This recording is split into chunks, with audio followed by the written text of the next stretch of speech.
Locking on, Scott bulldozed his way over. As he approached, the group scowled at him in his creased, dusty suit, and it was at the sight of the transition chemicals badge that the farmer knew he'd found the right person. A someone from upstairs, indeed. "Can I help?"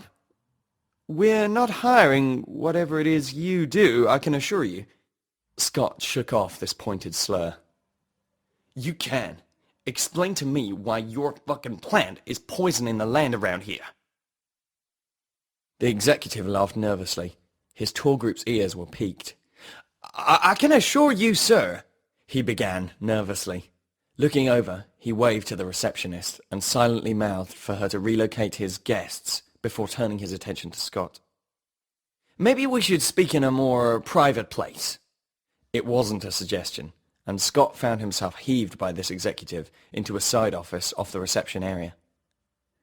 He got a good look at the swinging name badge. Ashton Kleinman.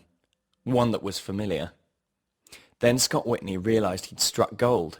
Ashton Kleinman was the man from the TV, the plant's owner. "Look, Bob," Kleinman said instantly. "I don't know what you're playing at, but don't you dare come in here and make me look stupid in front of those investors."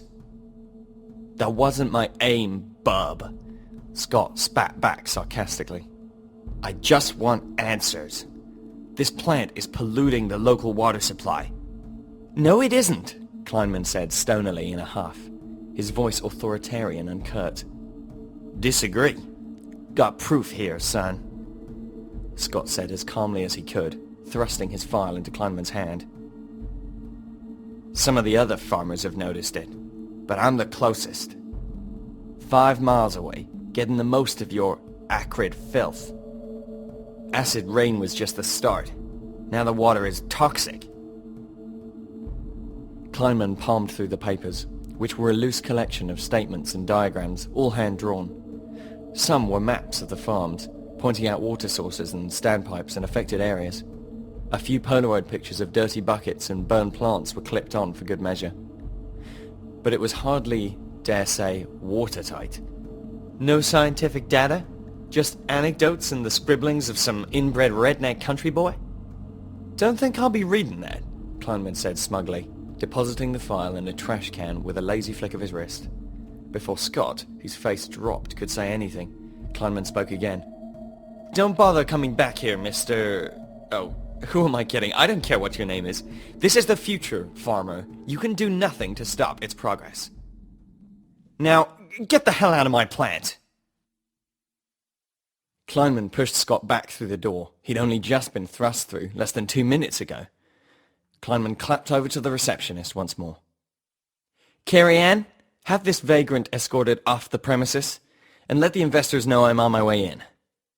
She did so, finally getting to push that security call button she'd been trigger-happy with earlier. "Security to reception. We've a bum who needs an ass kicking out of here."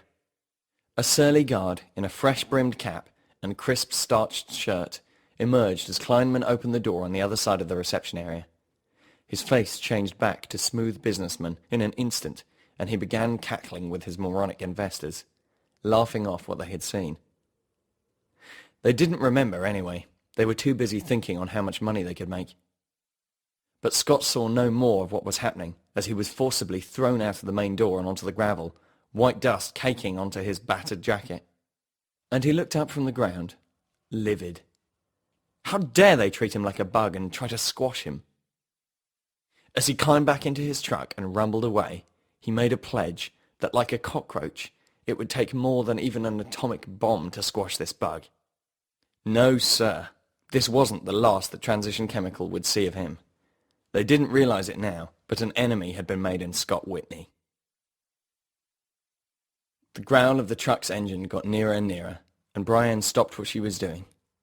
Proceeding over to the front porch, she saw her husband climb out of the truck's cab once he'd killed the engine. While she'd been hopeful of some progress with a direct approach, one look at her husband's face, drooping and forlorn, told her that she'd have to rely on her much more realistic expectations. Deflatedly, their son Elliot ran down to the front door to see his dad return, but before he could cross outside, Brian stopped him. "Go back upstairs, Ellie," she calmly soothed. "Me and your pap need to have a talk." Elliot sensed the apprehension in her voice, no matter how hard Brienne tried to conceal it. "Everything gonna be okay then, Mom?" Brienne smiled weakly. "Yeah, sure. I'll be up in a minute, sweetie." Elliot returned upstairs just as Scott Whitney walked into the cluttered, heaving sitting area inside the front door.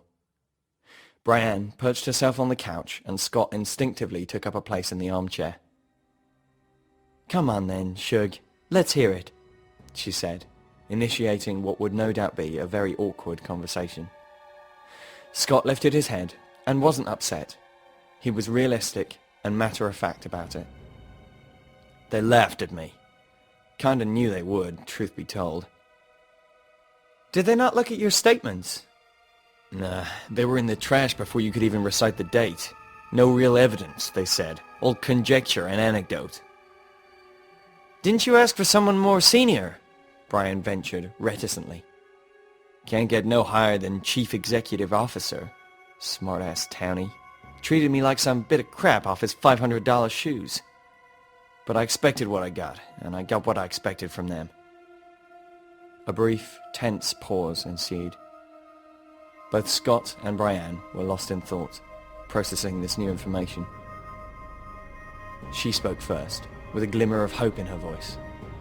It was that had sealed the deal for Scott Whitney. Brienne, the optimist, even in the face of untold adversity. She put up with so much so far anyway.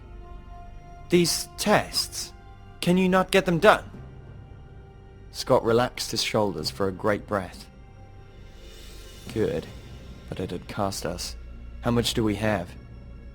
Brienne's eyes rolled to the top of her head as she recalled the knowledge. "In the rainy day fund," she started, but her husband cut her off shortly. "Don't call it that, jeez," he said painfully. "Bad analogy. About $350 of loose savings and stuff, hon. How much are the tests gonna cost us?" Scott already knew the answer. He'd checked them out before, and it was for this reason they weren't included in his bundle of statements. $3,500, 10 times what we have." "Oh," was all Brian could muster. "And we've no real way of getting more. And," Scott said, his voice becoming morose and dejected as he carried on spilling his thoughts, "no real reason to believe that even if we did have the tests done, they'd get us anywhere." Another awkward pause, ended by Scott getting up and going to the back door. As he grabbed it, Brienne leapt up and held his shoulder. "Where are you going?" "Out to think, Bri. Out to think." The screen door then was left rattling in the frame, and the truck started up the path once more. And again, Brienne looked on as her husband drove away to fates unknown to her.